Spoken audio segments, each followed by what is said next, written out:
Well, now I'm sitting with the author of that book. And what motivated you to want to tell the story of John Chapman? The answer to that question is I didn't.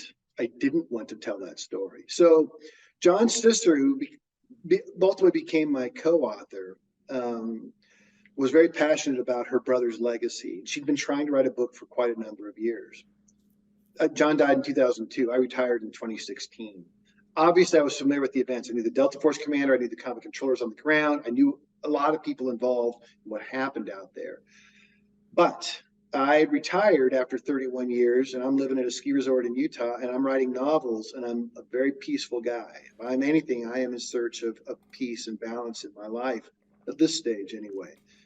And a mutual friend of mine, another combat controller, I was helping him do some consulting in Australia with the SAS and some other Aussie soft folks. And he's like, well, what are you doing with your time? I said, I'm writing books. And he said, you should really help. Lori's been trying to write this book. And I'm like, yeah, I don't want to do that. I'm not interested in conflict. I've had conflict my whole life. I've been married a number of times. I'm now happily married. Like, I'm looking for peace. So I got on the phone with her and we had a conversation, and she had never written a book, and I had already published before. And I gave her some tips and advice on what she would need to do. And I even agreed to plug her in with my agent. And then I'm like, good luck. I wish you the best, because I think it's just past me at this point in my life. And I didn't sleep for 2 weeks, man. I couldn't sleep. And I was talking to my wife about it. And I said, I think I have to do this. So if you read the acknowledgments in that book, my first line is, I didn't want to write this book. Now, in retrospect, I spent 2.5 years of my life working 7 days a week on that book. Took a lot out of me in some ways. There were days I wanted to burn the world down when I was writing that book. I would just go out and rage against the mountain where I live. But again, I didn't have the right to become the voice for an entire invisible community. That's CCT, or combat control. But in the end, I really had the obligation, because I was the right guy to tell that story. I was one of those guys. I'd seen all the classified footage. I still had a TS SCI clearance, even though I was retired. So I'd access to things. I didn't take things, but I could go and look at them. And I went, did everything above board. I contacted the Air Force. I'm like, hey, I'm just an author. I'm not Lieutenant Colonel Dano anymore. I'm just a guy doing this. I would like access to this person and these records. And I went down that path because that was the right way to do this book, and submit it for DoD review. So I spent 2 years doing this thing. And what's interesting at the same time is John hadn't received his Medal of Honor upgrade yet. He was still just an Air Force Recross recipient, worthy as that was. And my publisher was asking me, he's like, well, what are you going to do if he doesn't get the Medal of Honor? I said, I don't understand the question. What do you mean? What am I going to do? He goes, well, how will that change things? I said, it doesn't change anything. I'm writing the history of what John did and the events on the mountain. The politics surrounding the award of a medal are not part of what I am writing. In the end, if it doesn't get upgraded, which it nearly didn't, thanks to almost to some complete, assholes who were trying to thwart John's medal. And I don't really want to get down into that, but the fact is there were people actively fighting John's Medal of Honor, and they had no business doing that. They had no business doing that whatsoever, but didn't change what I was going to write. And in the end, John got what he earned, and it allowed me to put that on the jacket of the book, but didn't change what he had done anyway. He could have received no medal whatsoever, and he still did the same things he did on that mountain. Right, and for our viewers who maybe haven't seen the Alan Mack interview, you can describe it way better than I do, but it's the Battle of Takur Ghar. Now, please do correct me if I'm wrong. He gets left alone on the mountain, and he fights his way into one of the Taliban stronghold bunkers. Correct? That's kind of, he was left for dead by his teammates, and he wasn't dead. So the SEALs who went to the mountain left 2 guys for dead, neither of which they accounted for at the time. One was Neil Roberts, another SEAL, and one was John Chapman. So that's just what happened. Bad shit happens. I'm not casting aspersions on those guys. That's what happened. John, who is mortally wounded, the first 2 rounds that hit him in the chest. And the SEALs have retreated. The guy comes to, or brings himself around through whatever amazing ability he had, and fights his way. He's already in this, occupying a bunker, but that's a bit of a misnomer, because it really just like a knee-deep trench on top of this mountain, and finds himself, combating a number of enemy fighters. How many? I don't really know. About 24 people here and there, already at the summit of this mountain. He fights for 45 minutes on his own. Ultimately receives 16 gunshot and shrapnel wounds in hand-to-hand fighting. Because there's some controversy about John. For some people who do not know what they're talking about or have a vested interest in claiming John was dead, John was alive. We know this for multiple reasons, two of which were I've got his autopsy. I've got the photos. I've got all of that. The forensic pathology that happened years later to reinvestigate John. The guy received all these gunshot wounds. The first 2 wounds that he received when he got shot, and he saved the rest of the SEALs' lives, his body was repairing those already. So he had all these other contusions, and you can tell when someone was still alive when they've got a wound because the body is already reacting to those. So we know he was alive, but he was also calling out on the radio, and a combat controller, Jay Hill, a teammate of his, a personal friend and teammate of his, is 3 kilometers away, the Delta Force, and they're hearing his calls long after the SEALs have retreated. So we know John was alive on this mountain. And what's astounding to me is that this guy who was mortally wounded, 45 minutes later, when the rescue helicopter comes back up, actually, this is Alan's helicopter that crashed on the mountain, the controlled crash. John Chapman climbs out of this bunker and takes the fight to the enemy. That, for a guy who is in the process literally of dying, and if you go to danschillingbooks.com, you can see this YouTube video. It's the actual footage from the AC-130 gunship and Wildfire 55, the CIA Predator drone that was flying overhead. This guy, it's unbelievable to me that he even had the ability to get out of this bunker because he knew he needed to protect the people on that helicopter. It's an astounding display of bravery. He's such a remarkable man, and I feel very humbled that I got to be his chronicler of his heroism. Well, I hope everyone watching this does look into Alone at Dawn and looks into the story of John Chapman. Was the Air Force, were they very eager to help you? Did they want this story out there as much as possible? Because he is, and again, you said the first Medal of Honor since Vietnam, like he was the face of that Air Force Special Operations kind of, certainly now that the book's out there. Were they, I'm trying to think out of the word. Were they all for helping you, or were they just kind of didn't have feelings one way or the other? I don't think you can state that question that way and reflect accuracy or reality.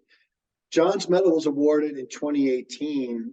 He died in 2002. That's a lot of years. So a lot of things have happened with a lot of different people in a lot of different positions throughout the history of this thing. What kickstarted John's ultimate upgrade off was Secretary of the Air Force Debbie James, a lady I greatly admire and I consider a friend now. She kickstarted this and said, I think we're missing something with some of these heroism, these acts on the battlefield. The Army and Navy are awarding these medals. Are none of these people in Air Force wearing these worthy of medals like at this level? It was a good question for a not informed leader. She's asking the question because she's not informed. And she's not an expert on that, but she's responsible as the secretary for the welfare of the entire U.S. Air Force. And that kickstarted these things that ultimately led to John receiving his Medal of Honor. And it's a damn good thing that they did. So the Air Force does not do a good job of recognizing battlefield heroism. I've said this to chiefs of staff of the Air Force and multiple secretaries of the Air Force. You suck at promoting the heroism of your own people.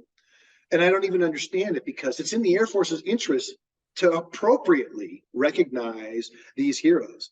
There are 2 other medals of honor out there in the Air Force, in combat control, that the Air Force is not awarded. In my expert opinion, as somebody who spent 2 years writing a book on the Medal of Honor and have a personal relationship with the lady at the Pentagon who has staffed 33 Medals of Honor, this lady is the person who knows. She and I have had this conversation, but it's not her place to staff it or to make the decision. That's the Air Force's job. We could spend 3 hours, David, trying to talk about this and consume a lot of bourbon or gin and not get to the bottom of why the Air Force sucks at doing this. But the fact is, it just does.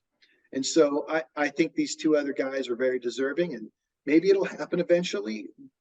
Maybe it won't.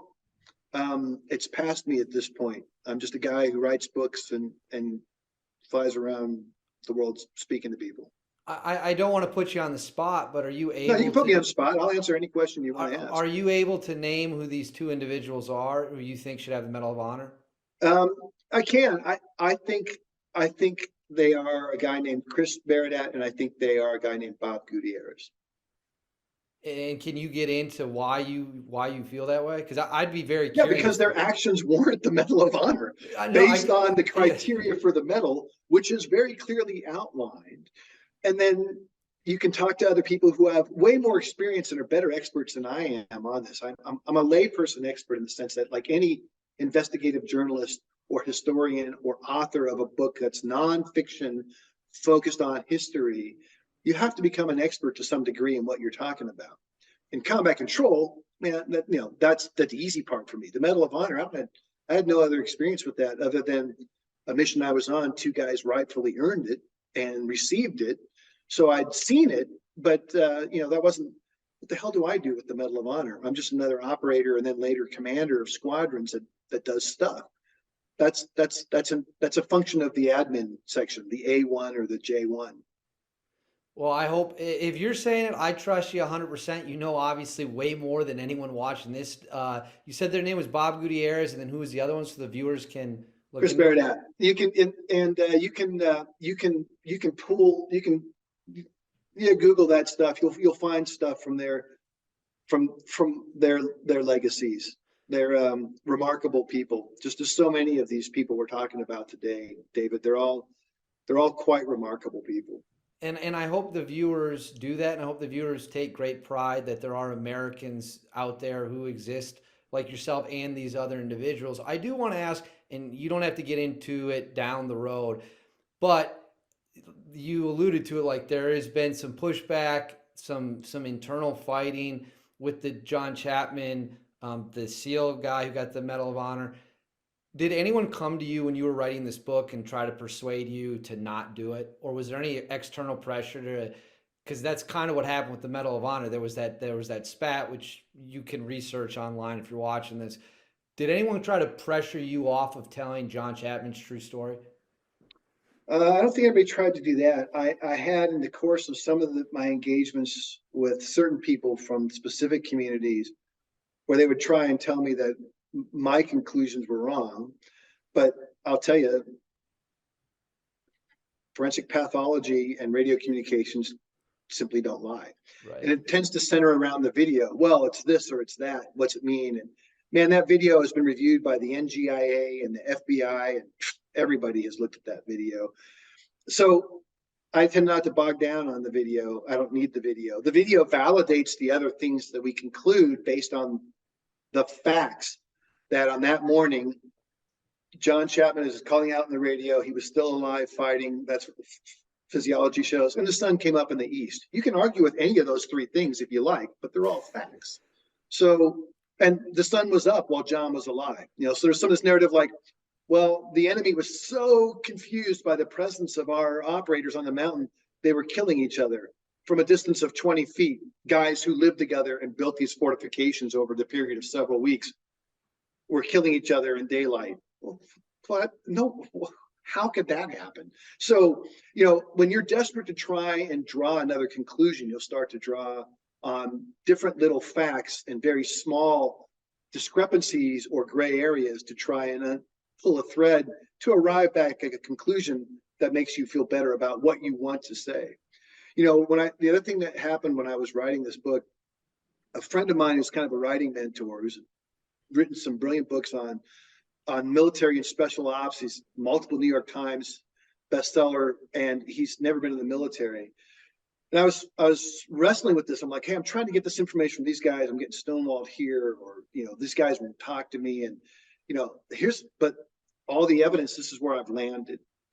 And I said, and he knows me well enough to know I'm a Buddhist, man. I'm not looking for conflict in my life. I'm like, this is going to be controversial in some circles, but the facts are irrefutable.